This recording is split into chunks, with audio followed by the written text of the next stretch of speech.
سلطان نور الدین زنگی رحمۃ اللہ علیہ کو حضور اکرم صلی اللہ علیہ وسلم کی خواب میں زیارت ہوتی ہے۔ حضور نے دو سرخی مائل رنگ کے چہرے دکھائے کہ یہ دو شخص مجھے تکلیف پہنچا رہے ہیں۔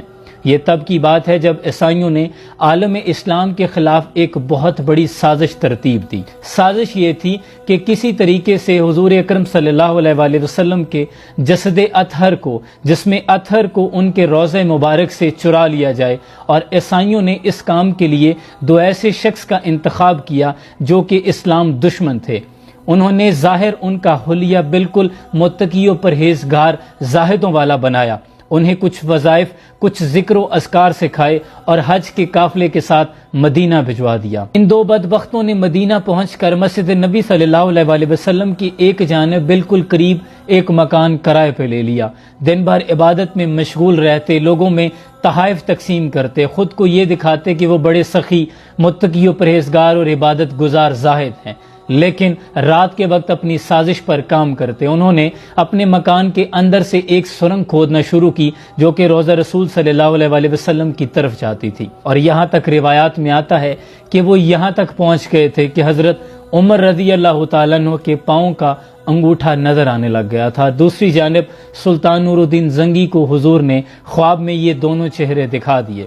اب سلطان نور الدین زنگی نے اپنے ساتھ کچھ افراد لیے اور کچھ تحفے تحائف اپنے ساتھ لیے اور دمشق سے مسجد نبی صلی اللہ علیہ وسلم کا رخت سفر باندھ لیا۔ سلطان نور الدین زنگی نے مدینہ شریف پہنچ کر سب سے پہلے روضہ رسول صلی اللہ علیہ وسلم پر حاضری پیش کی۔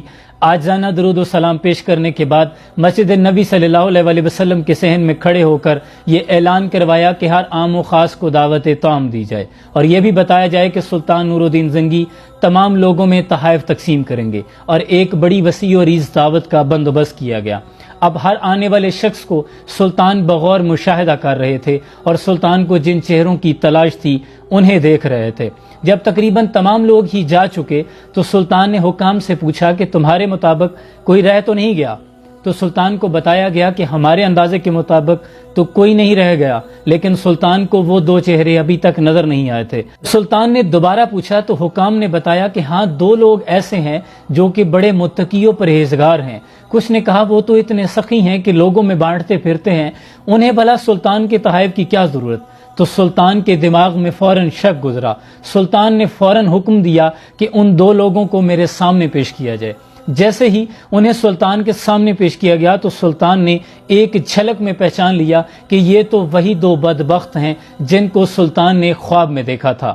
لیکن سلطان نے اپنے غیظ و غضب کو برداشت کیا اور صبر کے ساتھ کہا کہ میں تمہارے گھر کا معائنہ کرنا چاہتا ہوں جہاں تم رہتے ہو۔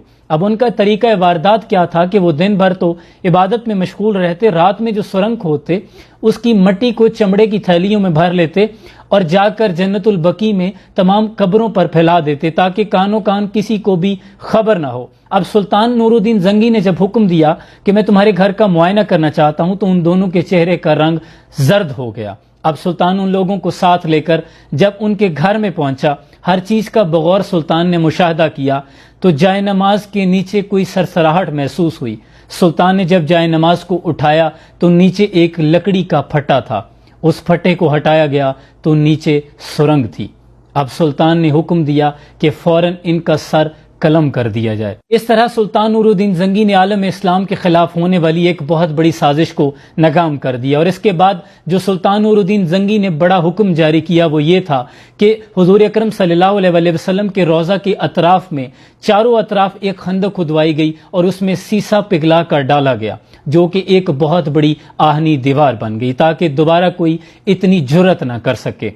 سلطان نور الدین زنگی عالم اسلام کا فخر ہیں، اور یہ تھے ہمارے سلاطین۔ صد افسوس کہ ہمارے آج کے حکمران جنہوں نے اپنی غیرت ایمانی اغیار کے ہاتھوں میں بیچ دی ہے۔ اقبال کہتے ہیں بیان میں نقطہ توحید تو آ سکتا ہے، تیرے دماغ میں بت خانہ ہو تو کیا کہیے، اور وہ رمز شوق جو پوشیدہ لا الہ میں ہے، طریق شیخ فقیہانہ ہو تو کیا کہیے، اور وہ سرور جو حق و باطل کی کارزار میں ہے، تو حرب و ضرب سے بیگانہ ہو تو کیا کہیے، اور جہاں میں بندہ حر کے مشاہدات ہیں کیا کیا، تیری نگاہ غلامانہ ہو تو کیا کہیے۔